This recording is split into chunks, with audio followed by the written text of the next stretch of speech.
Walang humpay na tinatambol ng mga matadero ang yero na nagsisilbing dibisyon sa meat section ng Pampam Public Market at mga vendor na mayat maya ang pagsigaw na protektahan umano ang kanilang kabuhayan.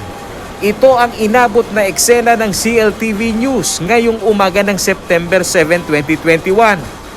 Ito ang kilos protesta ng Angeles City Chicken Consumers and Dealers Cooperative laban sa bagong slaughterhouse na binuksan ng city government.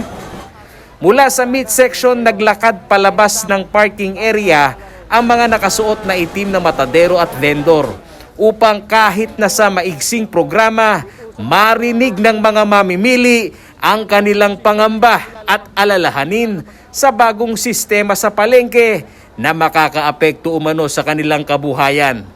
Paliwanag ni Marvin Miranda, isa sa mga miyembro ng Angeles City Chicken Consumers and Dealers Cooperative, ang kanilang pagkilos ay simula pa lamang upang marinig ng lokal na pamahalaan ang pagtutol sa dagdag na gastusin umano nila sa operasyon bunsod ng modernong slaughterhouse ng Angeles City. Nagpaparating po kami ng sentimiento, kaya po kami nagingay sa loob ng palengke. Wala po kaming pagraraling ginawa.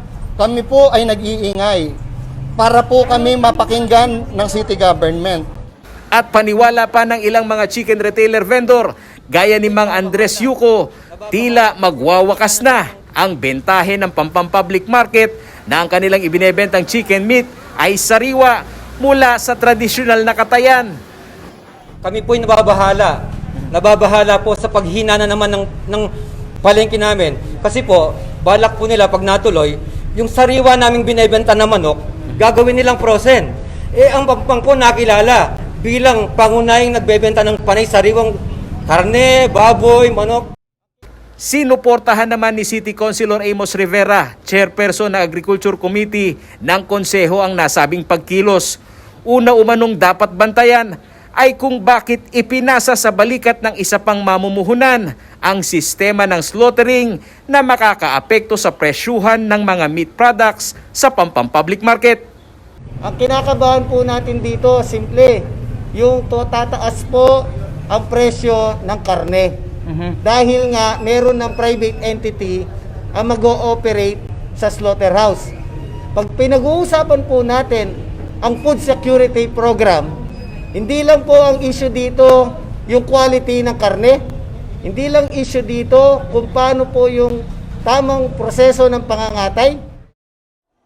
600 manggagawa ng mga traditional slaughterhouse ang apektado kung magiging monopolyo ang proseso ng slaughtering. Giit ni Rivera, gaano man kabuti ang layunin ng environmental protection, social issue umano ang usapin kung ang 600 empleyado ay kasamang maibibilang sa mga displaced workers sa syudad. What may be legal may not be moral. Meron pong social issue dito. Pandemya, more than 20-30 years na pong nagtatrabaho yung mga taga-palengke dito. 100% Sir Paulo. Pag tinuloy po yung slaughterhouse na privatized na yan, 100%. Yung mga 600 na empleyado po yan, mawawalan ng trabaho yan. Wala rin umano siyang nakikitang violation sa city ordinance na ipinagbabawal ang gathering. Giit ni Rivera, huwag sana umanong itali ang kamay at busalan ang bibig ng mga apektadong individual na umaapila ng public consultation. Nagpahayag na po sila ng kanilang sentimiento sa isang peaceful na activity na noise barrage. Wala po ako nakitang violation kanina. Sa higit 1 oras na programa ng mga ito, kwinestyon ng ilang kagawad ng PNP ang kanilang pagkilos na di umano'y illegal dahil walang permit.